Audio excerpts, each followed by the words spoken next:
नमस्कार, मैं हूं अंजना और आप देख रहे हैं वीआईपी समाचार। चलिए शुरुआत करते हैं आज की मुख्य खबर से। गौतम बुद्ध का इतिहास।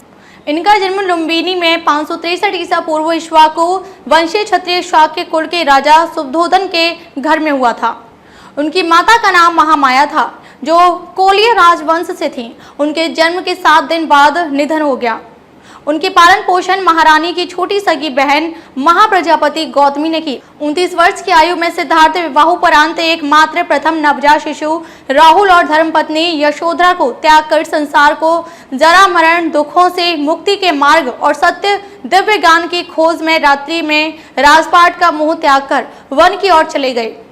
वर्षों की कठोर साधना के बाद बोध गए यानी बिहार में बोधि वृक्ष के नीचे उन्हें ज्ञान की प्राप्ति हुई और वे सिद्धार्थ गौतम से भगवान बुद्ध बन गए। इतिहासकार पंडित कोटा वेंकटचलम के गौतम बुद्ध का जन्म 1887 ईस्वी पूर्व में हुआ था और उनके अनुसार अनेकानेक इतिहासकारों का मानना है कि भारतीय तिथिक्रम वंशावली और दर्शन शास्त्री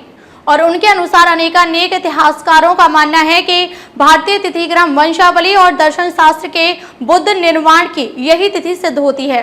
उनका जन्म 563 ईसा पूर्व के बीच शाक्य गणराज्य की राजधानी कपिलवस्तु के निकट लुम्बिनी में हुआ था, जो नेपाल में है।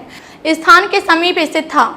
कपिलवस्तु की महारानी महामाया देवी के अपने नेहर देवदा गए रास्ते में पीड़ा हुई और वहीं उन्होंने एक बालक को जन्म दिया।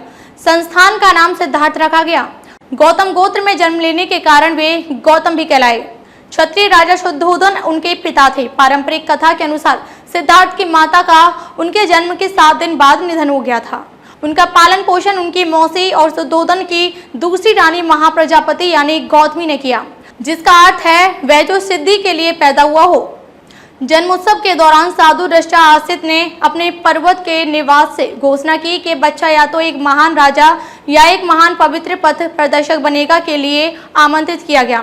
सभी ने एक सी जापानियों की भविष्यवाणी की कि बच्चा या तो एक महान राजा या एक महान पवित्र व्यक्ति बना, अन्यथा बुद्ध का जन्म दिवस व्यापक रूप से थायरावादा देशों में मनाया जाता है।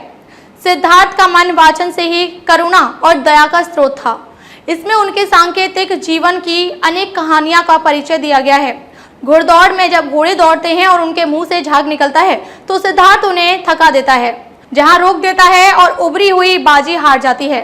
खेल में भी सिद्धार्थ को खुद हार जाना पसंद था, क्योंकि किसी को हराना और किसी का दुख होना नहीं देखा था।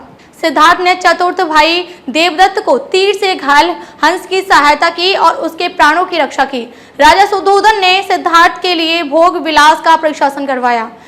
3 सीजन के लोग 3 सुंदर महल शिलालेख, वहां पर नाच गान और मनोरंजन की सारी सामग्री दी गई। खबरों में अब तक लिए बस इतना ही। फिर होगी आपसे मुलाकात कुछ ऐसी ही मुख्य खबर के साथ। तब तक के लिए नमस्कार और देखते रहिए वीआईपी समाचार।